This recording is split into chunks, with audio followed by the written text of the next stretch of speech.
How's it going, everyone? Today we're looking at the DEWALT DPG82 safety goggles, and these ones are going to be ones that have a full seal on them, so they're going to easily protect you from any sort of things that are flying around, and it's not going to hurt your eyes. This is the box itself as it gets shipped to you, and we'll open up the box itself, and inside we do have this nice plasticking, which we can just completely remove, and the goggles will come right out. The goggles themselves look a little bit bigger than what the picture shows online, but I do like that because it's going to fit a lot more variety of sizes of people. And we do have these nice adjustment straps on them, so it's going to fit a lot of different size heads. Let's go ahead and put them on.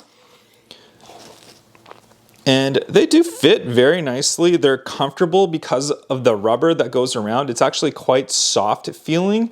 And if we want to make it a little bit tighter, you can just pull these straps and it fits nice and tight. So they do fit nicely, they fit well, they feel okay. Vision wise, I feel like I can see everything. I actually don't see the sides of them, just the way that it's positioned and wraps around your head. So your vision is actually very, very good. Unlike the straight ones that go across and they kind of block a little bit on the sides. So they feel nice.